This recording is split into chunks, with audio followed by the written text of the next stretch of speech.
Սիսակ Գաբրելյան, համեցեք։ Շնորհակալ եմ պարոն վարչապետ զեկույցի համար, քանի որ ժամանակն էլ մեծ էր, դուք ըստ էության բազմաթիվ հարցերի անդրադարձաք, ես օգտվելով առիթից մի քաղաքացու իմ տված խոստումը կատարեմ եւ փոխանցեմ ձեզ հարցադրումները։ Մի փոքրիկ գյուղի խանութ է եւ այդ խանութի մեջ մոդելով ես տեսնում եմ վերափոխումը շատ ժամանակ, որ մենք տանում ենք։ Այնքան է օրինական դաշտ անցել, որ այնօրն ասեց արդեն անցել եմ ավելացված արժեքի հարկ, որտեղ այդ շեմը անցել եմ, բայց մի քանի բաներ կա, որ այդ մարդիկ ուզում են այդ պետության համասեփականատեր դառնան կամ էս մի գրպանից էս մի գրպանը հանեն, բայց չկա այդ ճանապարհը։ Այդ ճանապարհներից մեկը օրինակ տնտեսվարողն ասում է գյուղացուց վերցնում եմ էս օրինակ, չգիտեմ, լոլիկը կամ էս միարկղ գիլասը։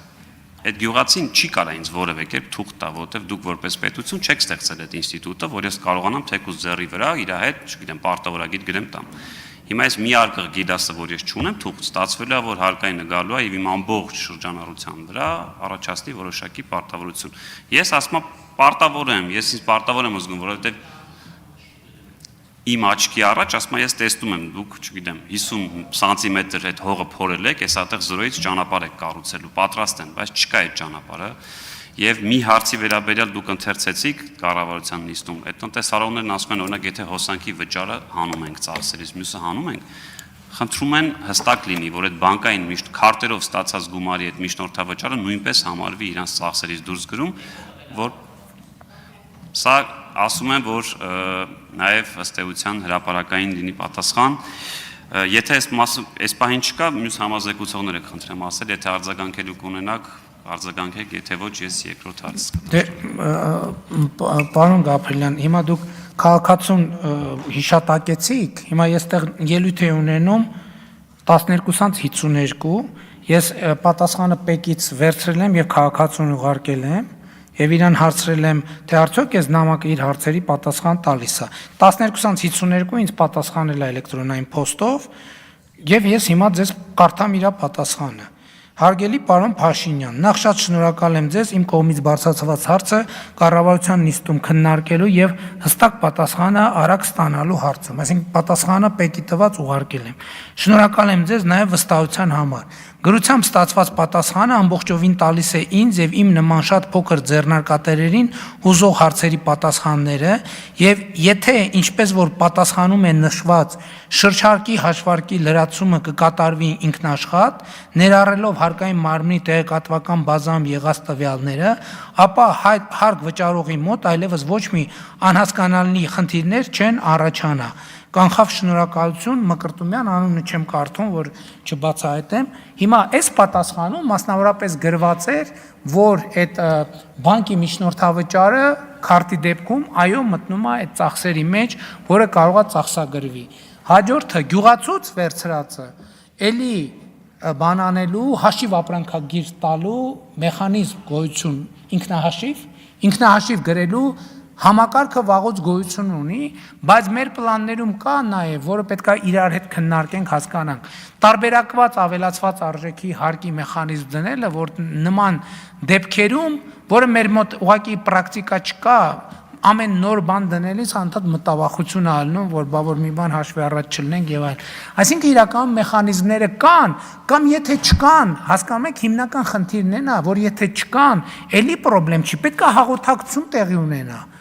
Գործարար համայնքի եւ կառավարության մեջ պետք է խոսենք, պետք է ոչ թե իրար վրա գոռանք, այլ պետք է իրար հետ խոսանք, մի հատ ավելի լավ հասկանանք։ Այս նամակագրության օրինակը պարզ ցույց է տալիս, որ ընդ որում տեսեք, ես գիտեմ, որ մարդիկ գալիս են նաև կառավարության դիմաց ցույց են անում, ինչը իրանց իրավունքն է, հարգանքով են վերաբերվում, ուզում են ինչ-որ մի բան ուղերձ փոխանցեն։ Հիմա չգիտեմ, նամակագիր ինքը մասնակցում է թե չի մասնակցում, բայց ինձ նամակ է գրել, այդ նամակը կառավարության նիստում արծարծվել է, պատասխանը ստացվել է, պատասխանը ուղարկվել է, ինքն էլ այդ պատասխանն է պատասխանել, մի հատ կառավարության նիստում հնչեց իր խոսքը, մի հատ ազգային ժողովի նիստում հնչեց իր խոսքը։ Հիմա ով էր ավելի արդյունավետ։ Էս էլ է, այդ որ ասում եմ իմանալ ինչպես, էս էլ է իմանալ ինչպես իմաս։ Մարդը ասել է ոնց անեմ, որ ես ճշգրիտ իմ ասելիքը հասցնեմ տեղ։ Ինքը իր եւ հազարավոր ուրիշ մարդկանց ասելիքը հասցրել է տես, էս այդ պատասխանը նաեւ կառավարության վաղը չէ մյուս օրվա նիստում բան կանենք, կհրապարակենք, չնայած պարոն Հովհաննիսյան, կարծում եմ, որ նիստը երբ է, վաղը չէ մյուս օր, կարող ենք նաեւ հրապարակել ընդհանրապես այդ պատասխանը, որ հասանելի լինի մարդկանց։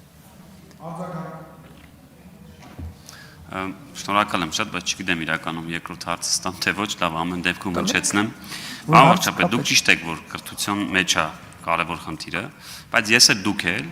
շատ ժամանակ գնում ենք Հայաստանի Հանրապետությունում կառուցված ցանկացած կլինի մասնավոր դպրոց, կլինի մասնավոր շենք եւ տեսնում ենք, որ այդ ձեր ասած նույն դպրոցը ավարտած, հա, նույն միջավայրում մեծացած շինարարներն են արել, ու երբ շատ ժամանակ ինքնարժեքը ուզում ես, դու տեսնում ես, որ օրինակ մեր այս վերջերս մեկ շաբաթ առաջ նախարարի եւ փոխվարչապետի գրասենյակի հետ եղել ենք մի կառույց, որը 5000 քառակուսի մետր անեն շինություն էր կառուցում, որի ինքնարժեքը մոտավորապես մեր միջին դպրոցների ինքնարժեքն է։ Շինարարը էլի տենց հայ միջին վիճակագրական շինարար էր, կոժիկուր կավ, մի հատ ձաձեր եկավ, դիմավորեց գնաց, այսինքն իրանք էլ են այդ միջավայրում մեծացել եւ ես այստեղ իսկապես մտավախություն եմ տեսնում, որ երբ որ դուք ասում եք ամեն ինչ կրթության մեջ է, միակ մտավախությունը սենա, որ ձեր ենթականները մի քիչ կոպիտ բառ է, բայց բոլոր ձախողումները բերելու են այդ անվանտակ լղոզեն, հա, դες պատը ծուռա, որովհետեւ դե մեր պատշարերն են տենց, դե որովհետեւ կաշառք վերցել ենք, դե որովհետեւ միջին վիճակագրական հայը սովորա եւ սիրում այդ մաղարիչ տալը, որը մեր քրեական օրենսդրությամբ համարվում է կաշառք։ Այսինքն այստեղ ռիսկ չեք տեսնում, որ դուք ասելով դա նաեւ մի քիչ ոնց որ կիսատ եք թողում, ուղերձ չեք անում ձեր ենթականերին կամ գործադիրին, որովհետեւ միշտ ստացվելու է այնպես, որ գալիս են եւ ասում են, դե էսա մեր իրավիճակը, դրա համար սենց է ստացվում։ Չէ, բայց ես ասում եմ, ես սովորում եմ։ Ես ասում եմ, իմ ամեն աշխատանքային օրվա մեջ ինչ որ մի տոկոս նվիրված է իմ կրթությանը։ Ամեն օր դա կարա լեզու սովորել լինի, դա կարա, այդ պետք է լինի, որ դա արդարացում չի կարա լինի։ Որովհետև այդ մենք կարող ենք ասել բանի ժամանակ։ Իմիջայլոց հետաքրքիր մի հատ տեսարան, էլի։ Ես գնացի Սյունիքի մարզ կատարած այցի ընթացքում գյուղերից մեկում ես գնացի տեսա 2019 թվականի մի հատ սուբվենցիոն ծրագիր։ 19 թվականի սուբվենցիոն ծրագիր։ Երբ որ ես 19 թվի սուբվենցիոն ծրագիրը տեսա, ես հասկացա, թե մենք այս ընթացքում ինչքան ենք սովորել։ Որտեղ ինչ որ 19 թվին ընդունված եւ արված է եւ միջև հիմա նորմալ արված չի։ Ասենք այդ ոնց որ iPhone 1 կներեք կոպիտ, iPhone 1-ն ու iPhone 1 եղել, հա։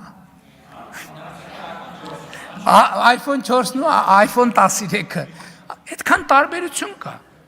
Որովհետեւ իմ կարծիքով մենք նաեւ համակարգ ենք դրել, որտեղ հնարավոր չի չսովորել։ Ով չսովորի դուրս է մնալու բոլոր տեղերից։ Պետական կառավարման համակարգից էլա դուրս մնալու, բիզնեսից էլա դուրս մնալու, որովհետև հիմա էլ զորբայությամբ ոչ մի բան չես կարող անել, կամ պետք է չկարենաս անես։ Պետք է գիտելիքով անես։ Եվ այս տրամաբանությունն է։ Բայց այդքան ակադեմիական քաղաք, 300 դպրոց, բան 500 մանկապարտեզ, մեր ամբողջ ուղերձները կրթության մասին է, ամբողջ ուղերձները կրթության մասին է։